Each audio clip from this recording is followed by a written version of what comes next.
Hello friend, आप देख रहे हो हमारा चैनल ग्रो बुक्स। तो आज हम फिर से आपके लिए नई बुक लाए हैं, जिस बुक का नाम है ईट दैट फ्रॉग। इसका मतलब काम टालने की आदत से छुटकारा पाने और कम समय में ज़्यादा से ज़्यादा काम करने की क्षमता को बढ़ाने के तरीके। इनका लेखक का नाम है ब्रेन ट्रेसी। तो चलिए बुक को आपको दो लफ्ज़ों में बताते हैं। ईट दैट फ्रॉग अपनी काम को टालते रहने वाली आदतों से छुटकारा पाने और खुद को और अधिक प्रोडक्टिव बनाने के लिए एक बेहतरीन किताब है। यह एक स्वाभाविक बात है कि हर व्यक्ति काम से बचना चाहता है, इसलिए यह ज़रूरी है कि हम सब काम को मैनेज कर क्रमबद्ध तरीक़ों से करें, ताकि हमें इसका बोझ ना महसूस हो और काम भी ख़त्म हो जाए। यह बुक किसके लिए है?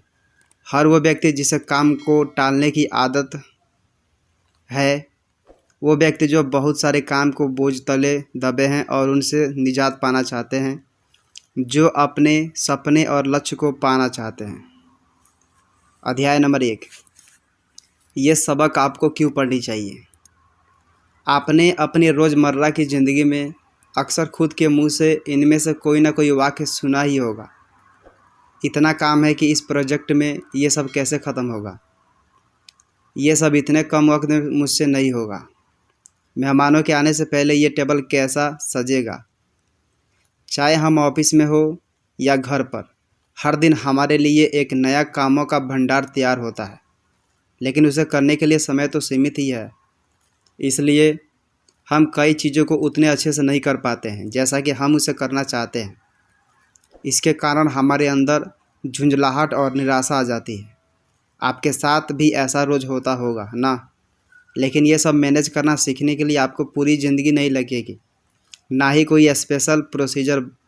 बस इन लेसन्स को पढ़िए या सुनिए और अपने बॉस खुद बनकर एक डिसिप्लिन्ड तरीक़ों से अपने कामों को सही समय पर ख़त्म करना सीखिए।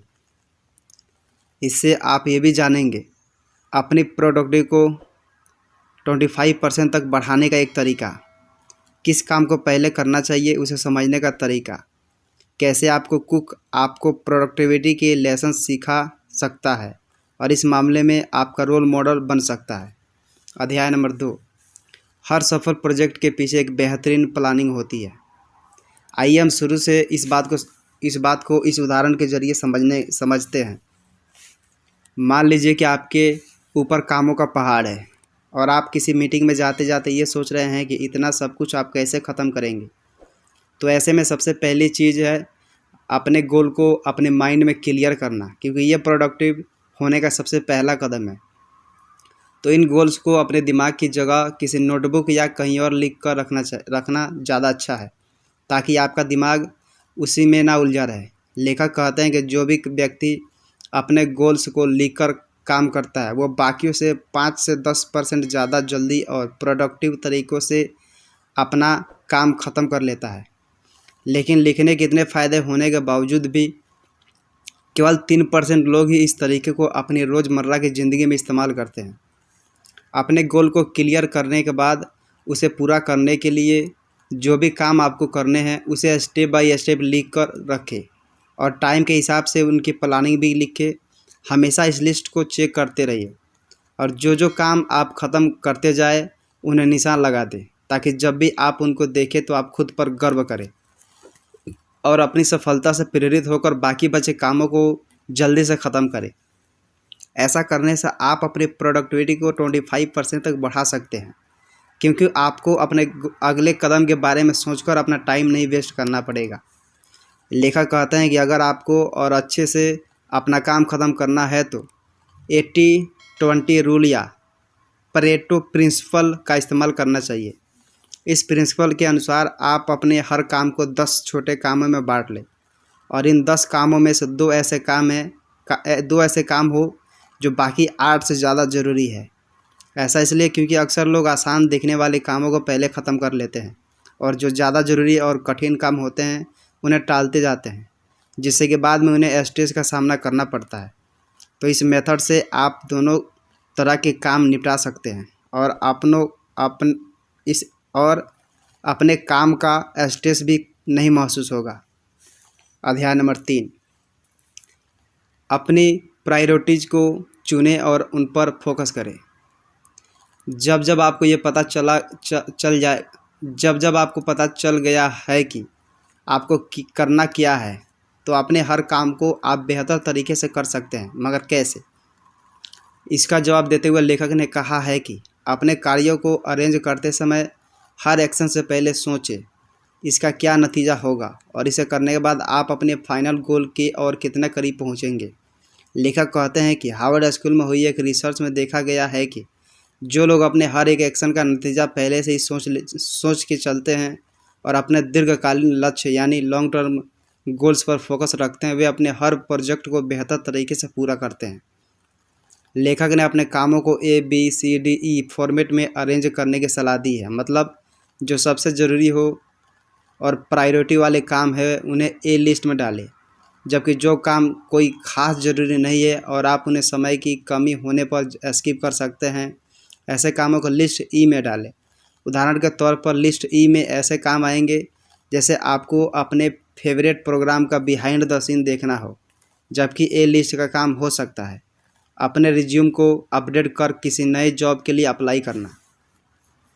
जब आप इतनी टू डू लिस्ट को रिव्यू कर रहे होंगे तो तब A लिस्ट के काम जो कि सबसे कठिन और ज़रूरी हैं वो आपके लिए किसी मेढक के जैसे हैं। तो लेखक कहते हैं कि इन मेढकों को पहले खाएं, मतलब इन्हें पहले करें। अपने A लिस्ट के कामों को पहले करना और तब तक न रुकना जब तक वो पूरा ना हो जाए, यही सफलता की कुंजी है। तो इसलिए अपने काम पर तब तक पूरा फोकस रखें जब तक वो ख़त्म ना हो जाए, क्योंकि अगर आपने रिज्यूम लिखने के बीच में फेसबुक चेक कर लिया तो जहाँ 1 घंटे में काम होना था वहाँ 2 घंटे लगेंगे और आपको उसे करने में और दिक्कत आएगी।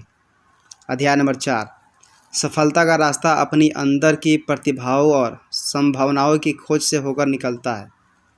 प्रोडक्टिव होने का मतलब बस प्लानिंग करना ही नहीं है, बल्कि ये तो एक निरंतर चलने वाली प्रोसेस है जिससे आप रोज़ कुछ नया सीखते हैं और इस बात की खोज करते हैं कि आप अपने कामों को अधिक से अधिक बेहतर से कैसे कर सकते हैं। कुछ नया सीखने और अपने आप को एक्सप्लोर करने के लिए आपको वैसा माहौल और एक सेल्फ स्पेस चाहिए जहाँ कि आप एकांत में खुद से ही बात कर सके और अपने अंदर झांक सके। तो अगली सुबह जब आप अपने ऑफिस डेस्क पर पहुँचे तो सबसे पहले उसे साफ़ करें, क्योंकि साफ़ जगह पर काम करने का मज़ा ही कुछ और है। फिर अगला स्टेप होगा कि आप ये चेक करें कि आपके इस्तेमाल में आने वाली सभी चीज़ें, इम्पोर्टेंट फाइल्स और डॉक्यूमेंट्स आपके डेस्क पर आपकी पहुंच में हो, क्योंकि अगर आपको खाना बनाना है तो पहले सामग्री तो तैयार होना ही चाहिए। तीसरा ज़रूरी स्टेप है अपने क्षमता और स्किल्स को पहचानना, क्योंकि हर इंसान को अपने आप में अलग होता है। तो आप अपनी स्किल्स को पहचान कर उसके अनुसार अपने गोल्स और प्रोजेक्ट्स डिसाइड कर सकते हैं, क्योंकि आपकी स्पेशल स्किल्स ही आपको दूसरे से अलग बनाती है। जैसे कोई व्यक्ति कंप्यूटर प्रोग्रामिंग में अच्छा होता है, किसी को बहुत सी फॉरेन लैंग्वेज आती है, तो किसी और को कुछ और।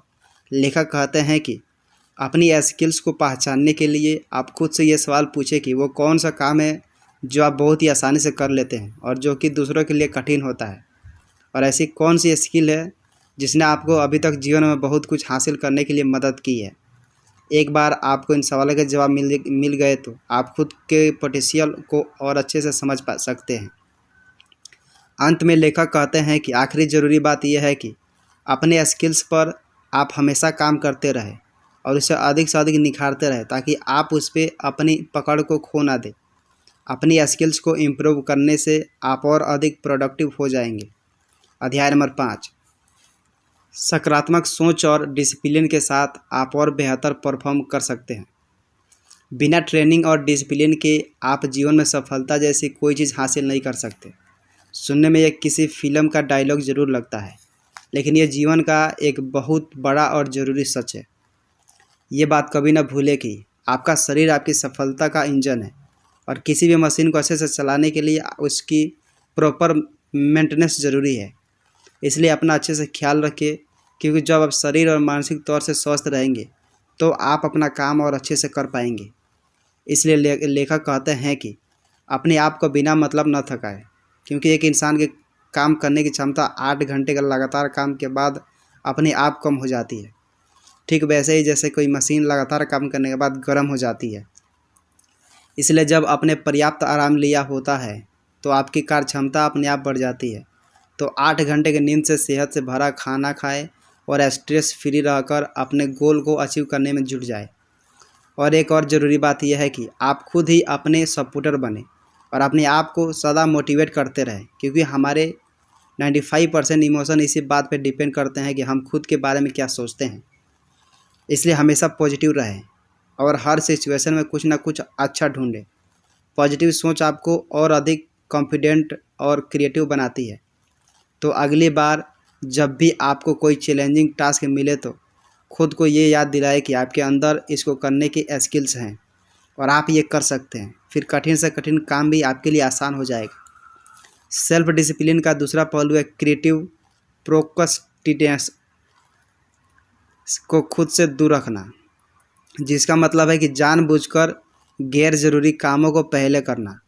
ज़्यादातर व्यक्ति ऐसा इसलिए करते हैं क्योंकि कठिन कामों को करने से उन्हें डर लगता है, इसलिए वो गैर ज़रूरी कामों को पहले करके ज़रूरी को टालते जाते हैं। इसके विपरीत जो व्यक्ति समझदारी से अपना काम करते हैं वो ज़रूरी काम सबसे पहले करते हैं। अध्याय नंबर 6। जो चीज़ आपको अपने काम में सफल होने से रोक रही है उसे मुंह मोड़ने की बजाय उससे पहचानने और उसका सामना करें। सफलता की प्लानिंग करना उसे पाने से कहीं ज़्यादा आसान है, क्योंकि जब आप सफलता की राह पर निकलते हैं तब आपको पता चलता है कि इसमें तो बहुत सी ऐसी रुकावटें थी तो आपने सोचा भी नहीं था। तो ऐसे में आप इन रुकावटों का सामना कैसे करें? इन बाधाओं से निजात पाने के लिए सबसे पहले आप ये जानने की कोशिश करें कि वो कौन सी चीज़ है जो आपको अपने लक्ष्य तक पहुंचने से रोक रही है। वो कुछ भी हो सकता है, कोई इंसान, रिसोर्सेज की कमी, आपको खुद के अंदर कोई कमी और बहुत कुछ। पर ज़्यादातर ऐसा होता है कि हम अपने अंदर की कमी का सामना न करके बाहरी दुनिया को ही सारी परेशानियों का जिम्मेदार ठहराते हैं। जब भी हम किसी फेलियर का सामना करते हैं तो हम दूसरों को दोष देने का आसान रास्ता चुन लेते हैं। इसलिए अपने अंदर के लिमिटिंग फैक्टर्स को नज़रअंदाज ना करें। हो सकता है कि शुरुआत में यह आपके पास स्किल्स और एक्सपीरियंस की कमी हो, इसलिए आप सफल नहीं हो पा रहे हैं। तो इस बात को स्वीकार करें। अपने अंदर की कमियों को स्वीकार कर आप उन पर बेहतर तरीके से काम कर सकते हैं, क्योंकि बाहरी लिमिटेशन की बजाय हमारे अंदर की लिमिटेशन का हमारी असफलता में ज़्यादा हाथ होता है। हो सकता है कि आपकी किसी पॉइंट पर लगे कि आपके अंदर ऐसा बहुत कुछ है जिसे सुधारने की ज़रूरत है, तो एक एक करके उन पर काम करें। पहले अपनी एक कमी को दूर करें, फिर अगली पर सुधार करना शुरू करें।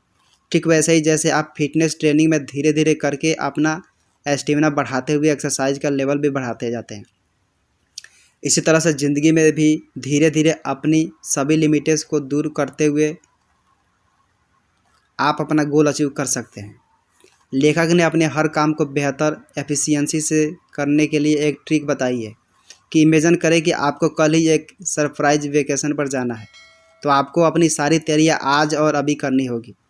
वैसे ही आप अपने हर अर्जेंट काम को उसी सरप्राइज वेकेशन की तरह देखें और बिना टाले आज और अभी ख़त्म करें।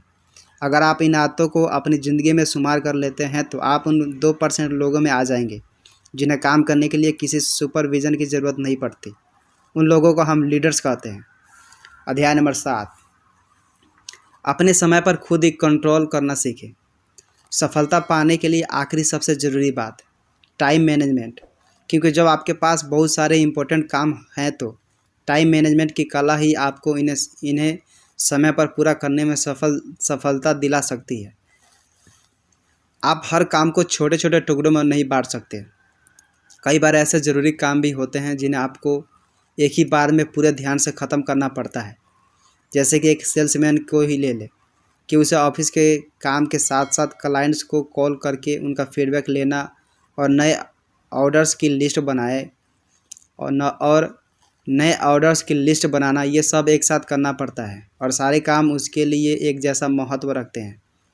इसलिए ज़रूरी है कि आप अपना टाइम टेबल खुद बनाएं, अपने सारे ज़रूरी अपॉइंटमेंट्स को और अपने कामों का समय आप खुद तय करें, ताकि आपके पूरे दिन का मैप आपके आँखों के सामने तैयार हो।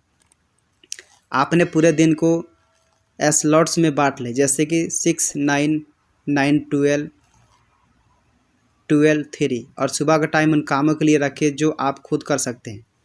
जैसा आपने ईमेल्स पढ़ना, अपना कोई डॉक्यूमेंट्स बनाना, जिन कामों में आपको अपने सब ऑर्डिनेट्स की हेल्प चाहिए उसे ऑफिस के लिए छोड़ दें।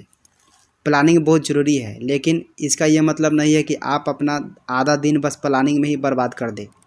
मोटे मोटे तौर पर चीज़ें प्लान करें और फिर खुद को काम के फ्लो के साथ चलने दें। जब भी आप एक फ्लो के साथ काम करते हैं, आपका दिमाग खुद ब खुद आपके आगे बढ़ते रहने के लिए आइडियाज़ और मोटिवेशन देता रहता है। इसलिए फ्लो में काम करने से आपकी एफिशिएंसी बढ़ जाती है। इसलिए फ्लो में रहकर काम करें और हर ज़रूरी काम को पहले ख़त्म करें। जब आप पूरे डेडिकेशन से सही रास्ते पर लगातार चलते रहेंगे, तो खुद ही आप अपनी लिमिट्स और सभी बाधाओं को पार कर अपने गोल को अचीव कर लेंगे। कुल मिलाकर अपने अंदर के प्रोक्रास्टिनेशन मतलब हर काम को टालने की आदत को हराने के लिए सबसे पहले आप ये पहचानें कि आप कौन हैं, क्या चाहते हैं, आपकी ताकत क्या है और आपकी कमजोरियाँ क्या है। इन सब पहलुओं का ध्यान में रखकर आपने हर ज़रूरी काम को सबसे पहले ख़त्म करें, क्योंकि एक बार आपने इन्हें पूरा कर लिया तो आगे का रास्ता खुद ही आसान हो जाएगा।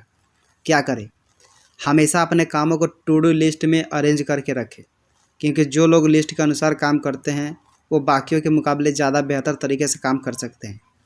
ये लिस्ट ना सिर्फ आपके सही ट्रैक पर रखती है, बल्कि जब आप दिन के अंत में इसकी ओर देखते हैं तो आपको संतुष्टि भी महसूस होती है।